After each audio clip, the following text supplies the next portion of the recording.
Okay, let's get into this. Welcome, everyone, to this deep dive. Hiya there. Today, we're looking at a really interesting city in India, one that kind of holds two identities at once. You hear it called the City of Temples, but also the culture capital. That's right.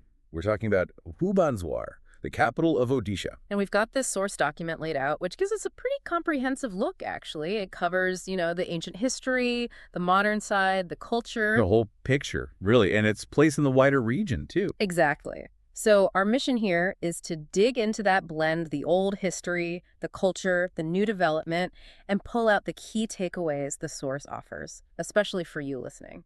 And one of the first things that just jumps out from the source, it's the scale of the history. It mentions over 700 ancient temples. 700. Right. That city of temples name isn't just talk. No kidding, 700 is. No. Well, it's a lot. But then the same document flips the script and points out it was one of India's first smart cities. Yeah, that contrast is really striking, isn't it? Yeah. Ancient temples literally everywhere, and then this focus on cutting-edge urban planning and tech. It makes you think, how does a city manage both? Well, the source suggests it's not really an either situation there. It seems like the history and the future sort of feed into each other. Okay, so let's start with that foundation then. The history, the faith, why City of Temples. The document tells us the name itself, bhubaneswar. It means Lord of the Universe. That's Lord Shiva. So right there in the name, you get that spiritual significance. And the source connects this directly to the ancient Kalinga kingdom. It says that history isn't just, a story. It's physically there in the architecture. The Kalinga style. Exactly. You see in the temples the typical spire shape, the really detailed carvings. It's a visible link to that past kingdom. And yeah, back to that number 700 plus ancient temples, the source emphasizes this isn't just a footnote. It actually shapes how the city looks and feels. It's the fabric of the place. And among all of those, the source does pick out a few specific ones to highlight, sort of like key examples. Like the Lingaraj temple. The document calls it a grand central temple for Lord Shiva. Makes sense, given the city's name. Then there's the Mukteshwar temple. The source uses this phrase, calls it a gem of Odisha architecture. A gem. That sounds like it's really special, maybe particularly beautiful or well-preserved. Yeah. Implies it stands out for its artistry even with hundreds of others around. Maybe the detail, the proportions, something sets it apart according to the source. And this one's really interesting, the Rajarani temple. The document points out, and this is unique, it doesn't have a deity idol inside. Right. It's known purely for the art, the sculpture, the building itself. So the source seems to be saying that even within this religious context, there's space where the art and architecture are the main focus, not just the worship. Speaks to a strong artistic tradition. Definitely. A tradition that stands on its own. Okay, so we have this incredibly deep historical layer, literally built from stone.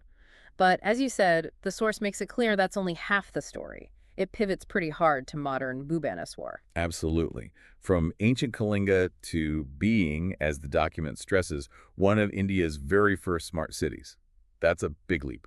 And the source gives examples of what smart city means there. It talks about better infrastructure, organized roads, green parks. Things that suggest real urban planning, focusing on making the city work well for people living there now, efficiency, livability. And crucially, the source highlights the major educational and tech centers. It specifically names IIT Bhubaneswar. And Indian Institute of Technology, yeah. And AIIMS, the All India Institute of Medical Sciences. Listing those top-tier national institutions isn't just name-dropping.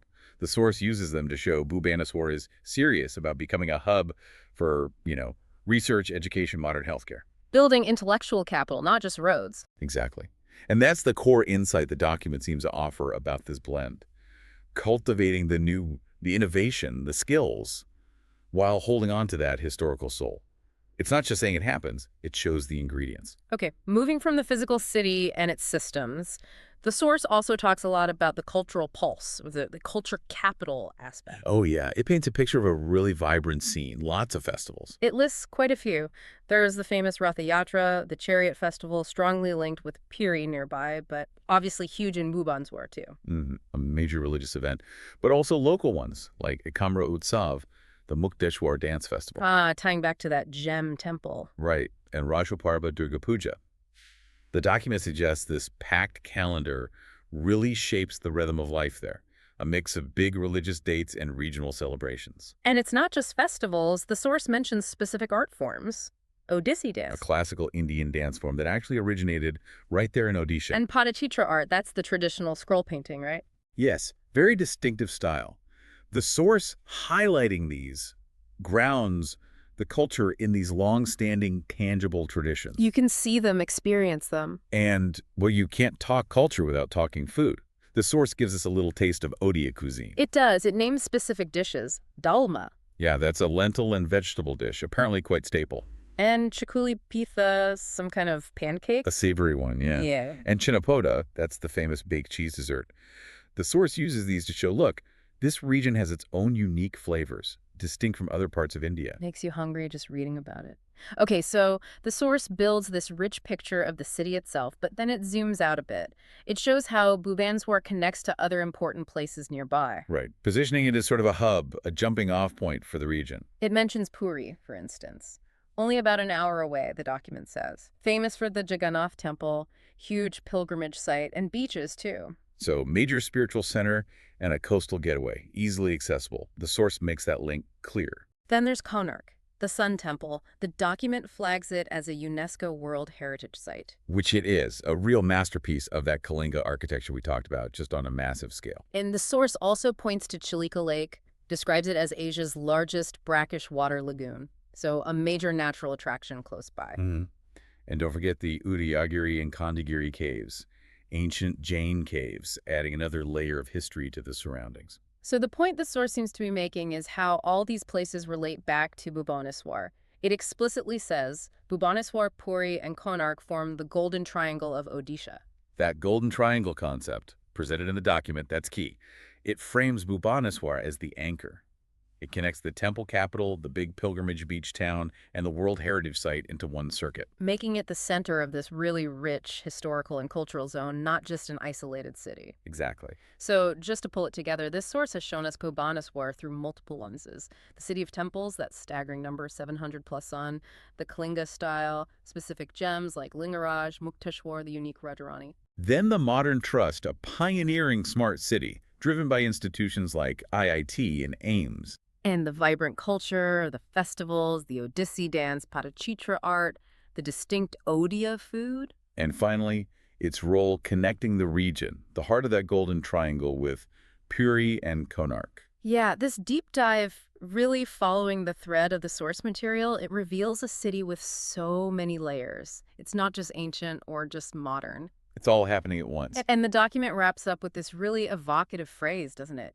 It describes Bhubaneswar as a place where history breathes, culture speaks, and the future smiles.